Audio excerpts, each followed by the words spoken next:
Hey, good evening. It's the 24th of June and it's another day at the market. So, hope you all had a great trading day. And here's BK again. But anyway, I thought I should go over this today actually, because today's a little bit different from yesterday. Because yesterday we had a huge sell off, we had the dollar up, and of course, and I think we kind of had a similar starting date today. I'm just going to share my screen in a minute. Let's see if I can. Yes. So yeah, we had a similar starting day today, and of course, it was a bit different. Like they say in the markets, no 2 days are the same. But anyway, you can see the cues now. So looking at the cues, if you look at today, yesterday was a lot more brutal, of course. We had a 3% off, but uh, today was a bit fair. I think it was about 0.42. Okay, but a few things stemmed from this. I think number one, there's a fear of should I say the oil? There's a fear of there's a fear that AI is actually getting to a climax. That's number one. But again, so yesterday was horrible, but today is a lot more mixed. Again today, I mean, just showed you the cues. If you look at the Dow Jones, I think it closed at an average about 5188,850. So it was, which is up about 182.06 points or 0.35. But you can say this is the live results. But I mean, this is me just talking about the past. This was 26th of March. But yes, as we had the uptrend. But yes, overall, let's see. This is not very clear. Let me see if I can change the background actually. Make it a bit more plain white. There you go. Yeah, so you can see the Dow Jones, and this is what you. Oh, sorry. This is what you can see of the Dow Jones. So US 30, which is not great by many people insinuate, but anyway. So the Dow Jones US 30, and that's what you can see. And so closed fairly down, very relatively slower but smaller. But if you look at it, we had a big uptrend all the way to 52,000. So there's not much of scare here, to be honest. Also, if you look at the Qs, the QQQ, the Qs was, yeah, mildly down, but we go from a high of 743. Again, I mean, everyone has been saying we don't know what's going to kill or what's going to derail this bull, but we can see 723 right now after hours. But why? Before we go to the why, we're also going to talk about. So, I mean, I'm going to go talk about the RSP, which is the equal weighted S&P 500. So, if you look at the equal weighted S&P 500, that actually closed a bit higher at 210. Again, not much from 213 all-time high. So we're still very much not far from all-time highs, to be honest. So I think again, there's nothing to be worried about. But one thing is, if you start getting worried, that means you just bought mega super high beta positions, and that's it really. And Russell 2000, the IWM closed. That's not bad, just about 0.46 up. But again, I mean, from the all-time highs, 297. Look, you can't complain at all. I think the small caps have been doing very well. But what are the key sector movers today? I think the key sector movers were tech and AI. I think the tech is what? Is it XLK? Yeah, XLK. And if you look at XLK, yeah. So while XLK was down, but what you got to understand is it was a lot higher than it was, than it opened. And you can see from 198, that was early June, closed down, back up and get 194, and we're back to 187. But one thing I need to talk about also is the semiconductors. If you look at semiconductors were aggressively down yesterday, but I think now you can see them up. They are picking up aggressively again. But we're going to talk about that in a minute. But yes, so you can see them picking up aggressively, and boom, boom, boom, boom, boom. Yeah, there you go. So from a high of 298, we had a huge sharp down yesterday. But what is keeping all these things? And that was the Micron earnings. But before we get to the Micron earnings, let's look elsewhere. We also talk about airlines. So if you look at airlines, Expedia, for example, uh, Expedia bookings, look at that. That is a huge 7% jump today. Also, bookings as well.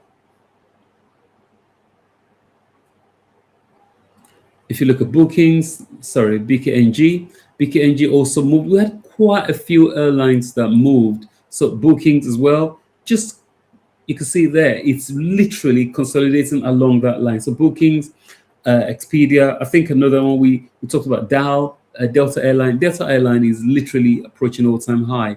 If you watched the markets yesterday, if you watched the video yesterday, Delta Airline, and I think this is actually very strange since Warren Buffett, showed an interest in Delta Airline. This has just been crunching all-time highs upon all-time highs, and this has actually not been a bad buy, really. Sorry, not that one. This has not been a bad buy. Plus, let's just see. Well, let's talk about the dividends. Well, I think he has. Okay, it's just about 1% dividend to both. So yeah, not been a bad buy at all, but not been a bad buy at all for Buffett. And I think the market cap is just about what? Let's see the market cap. The market cap is boom, boom, boom, yeah, 59 billion. I think don't forget these guys have an oil rig as well. So this is not just a pure airlines play. It's also a what's it called? An oil play with this one here. Another one is I think I also talked about, if you watched the video yesterday, I talked about American Airline.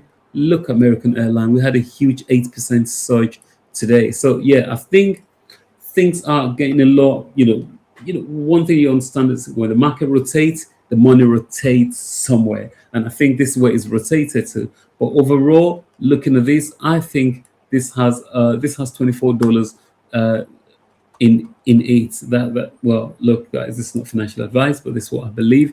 It's got, and that's what I think is going to happen. But we shall see. Okay. Also, crude oil. So, what is driving all these things? What is driving all these things? You got to understand when there's low crude oil, then of course there's going to be high. When there's low crude oil, of course, airlines they perk. Look, we're in the summer, aren't we? Again, look at crude oil. Since the war was declared over, crude oil has been crushingly coming down, and I mean, I've been scared to put a short on this thing. I'll be honest. I was just looking at this zone, and I've got to say, while it's comfortably been in the zone, I did not act at all, and that's it. So, so we'll see. We'll see the next move. Right now, I've got no dog in this fight at all. Just playing on my levels, and I think also Coco was another one I was looking at as well. Coco crossed. I think we are able to get to 59 today. So, it kind of respected this zone. And then again, we've crushed out of this zone. So I've got to say in the short time, Coco is crushed out of this zone. If I'm just going to purely play this on a technical level, I think Coco is going to go another 700 points.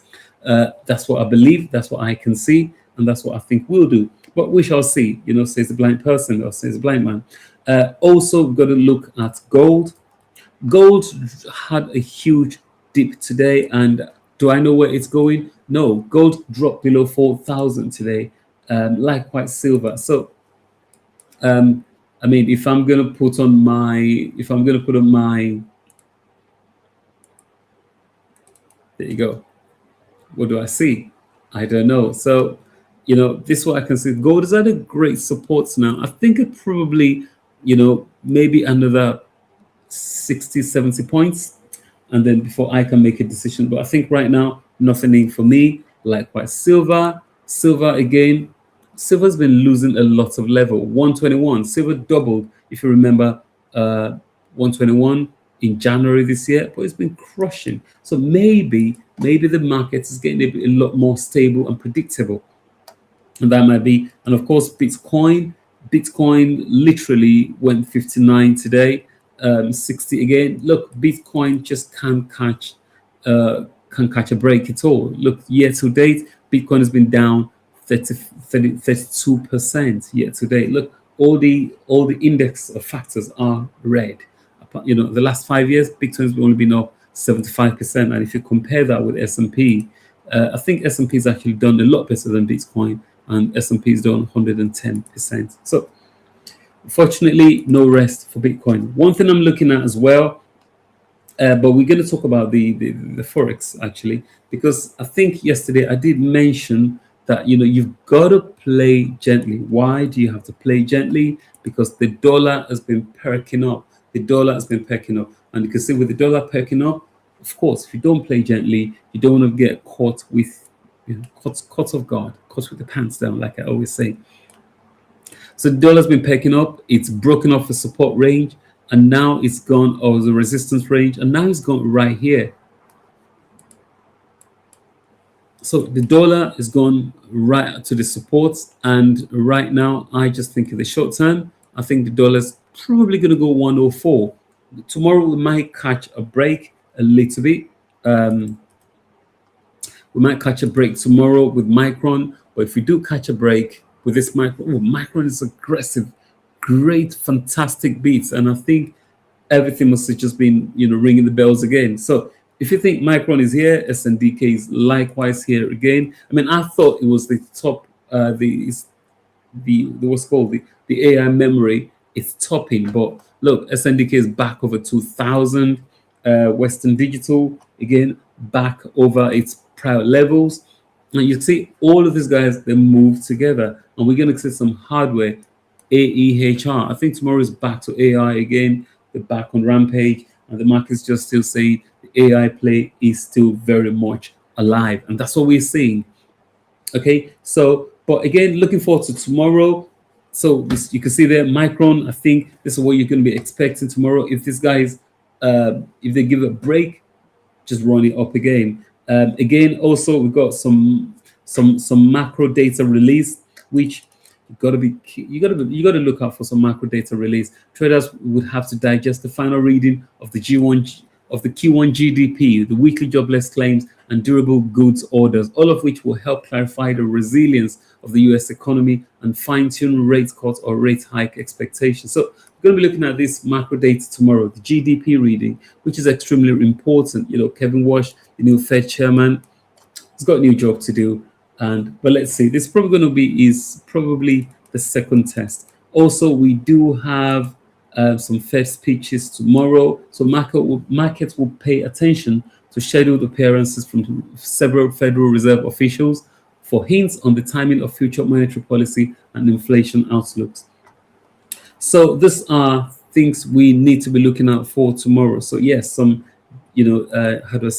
some economic data releases, and of course the key movers tomorrow we'll be talking. So but anyway, tomorrow is another day. I think I was playing a little, is a small coin play, which is BTBT. I was playing that, and of course, because the market sold off today, kind of relaxed. But I think the play is still there. Also, I was looking at one of these micro positions again, which kind of stalled a little bit. You can see it closed this gap. I think it called a bit, but everything just kind of looks like it's in play. So we're going to see this thing should proceed back to tomorrow. And finally, people were moving money to BRK. If people are moving money to BRK, what do you expect? I think you expect BRK to probably shed some of that money tomorrow. I mean, BRK ran all the way today. Did it touch 500? No, it ran up to. There you go. That wasn't today. Yeah, 49850. Wow, amazing. But yeah, I think it's going to give up some of it tomorrow because AI plays still very much in action. And then, of course, you're going to get value. Value would have to take a step back tomorrow. But anyway, tomorrow's another day. Let's see how it plays. And until then, guys, good night. Have a good night. Stay safe and God bless. Thanks. Bye-bye.